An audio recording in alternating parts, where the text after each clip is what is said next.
புதுக்கோட்டை அருகே மகப்பேறு நிதி உதவி திட்டத்தில் 17 லட்சம் முறைகேடு தொடர்பாக சுகாதாரத்துறை அதிகாரிகள் விசாரணை நடத்தி வருகின்றனர்.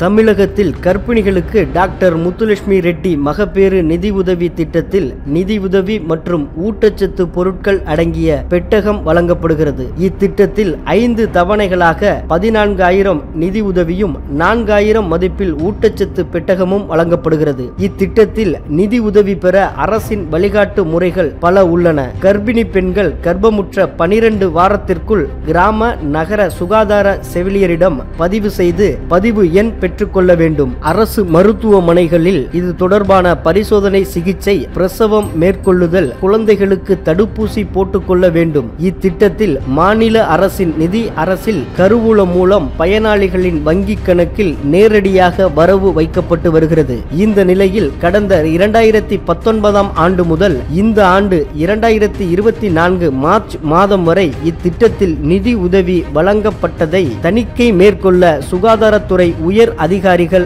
அந்தந்த மாவட்ட அதிகாரிகளுக்கு அறிவுறுத்தினர். அந்த வகையில் புதுக்கோட்டை மாவட்டத்தில் சுகாதாரத்துறை அதிகாரிகள் இத்திட்டத்தில் நிதி உதவி வழங்கப்பட்டதை தணிக்கை மேற்கொண்டனர். இதில் கட்டியாபட்டி வட்டார ஆரம்ப சுகாதார நிலையத்தில் இருந்து பயனாளிகளுக்கு நிதி உதவி அதிகமாக வழங்கப்பட்டிருந்தது சந்தேகத்தை ஏற்படுத்தியது. மேலும் 17 லட்சம் வரை முறைகேடு நடந்திருப்பது தெரியவந்தது. இது தொடர்பாக உயர் அதிகாரிகளின் கவனத்திற்கு அதிகாரிகள் கொண்டு சென்றனர். இதைத் தொடர்ந்து சென்னையில் இருந்து சுகாதாரத்துறை சேர்ந்த தணிக்கை குழு அதிகாரிகள் கடந்த ஓரிரு நாட்களுக்கு முன்பு புதுக்கோட்டை வந்தனர். அவர்கள் இத்திட்டத்தில் நிதி உதவி வழங்கப்பட்ட விவரங்களை தணிக்கை செய்து வருகின்றனர். இது குறித்து புதுக்கோட்டை சுகாதாரத்துறை அதிகாரி ஒருவரிடம் கேட்டபோது அவர் கூறியதாவது: கட்டியாபட்டி வட்டார ஆரம்ப சுகாதார நிலையத்தில் டாக்டர் முத்துலட்சுமி ரெட்டி மகப்பேறு நிதி உதவி திட்டத்தில் கர்ப்பிணிகளுக்கு வழங்கப்பட்ட நிதியில் 17 லட்சம் வரை